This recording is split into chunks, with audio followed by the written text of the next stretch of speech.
सभापती महोदय, राष्ट्रीय शैक्षणिक धोरण 2020 नुसार औपचारिक शिक्षण विषयांच्या सोबतच कला, क्रीडा, व्यवसाय यामध्ये शिक्षण देणं त्या ठिकाणी अपेक्षित आहे।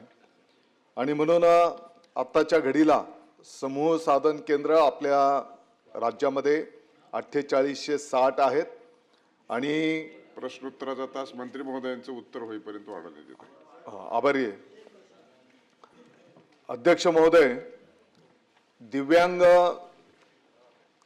विद्यार्थी अध्यापनाच्या साठी यापूर्वीच साधारणपणे 2984 विशेष शिक्षक त्या ठिकाणी माननीय सर्वोच्च न्यायालयाच्या निर्देशानुसार आदेशानुसार त्या ठिकाणी त्यांना संधी देण्यात आलेली आहे। आणि येणाऱ्या काळामध्ये ज्या पद्धतीने 4860 आपले समूह साधन केंद्र आहेत, यामध्ये क्रीडाचेही विशेष शिक्षकांची भरती येणाऱ्या 2 महिन्याच्या मध्ये जे काही शिक्षक भरती होणार आहे त्या माध्यमातून हे संपन्न केलं जाणार आहे। अध्यक्ष सभापती महोदय, यापूर्वी पण 250 विद्यार्थ्यांच्या पाठीमागे जे काही शासकीय असतील, खाजगी अनुदानित शाळा असतील, यामध्ये एक क्रीडाचं शिक्षक त्या ठिकाणी ऑलरेडी अस्तित्वात आहे।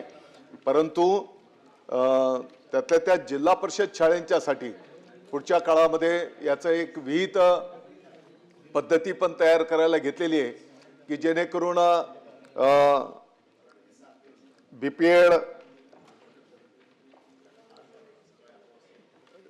डीएड हे तर आहेतच, परंतु याच्या व्यतिरिक्त काही खेळाडू की ज्यांना प्राधान्य आपल्याला काही कौशल्य त्यांनी मिळवलेलं आहे, माजी सैनिक असतील, यांना पण याच्यामध्ये सामावून घेता येईल का याचं प्रारूप तयार करण्याचं काम आता प्रगतीपथावर आहे।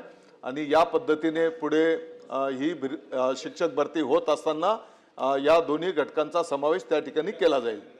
सन्माननीय क्रीडाचं सांगितलं ना, क्रीडाचंही सांगितलं आणि दिव्यांग विद्यार्थी अध्यापन शिक्षकांचं पण सांगितलं आणि येणाऱ्या काळामध्ये कलालाही कसं प्राधान्य देता येईल त्याचाही शासन गंभीरपणे विचार करतो आहे।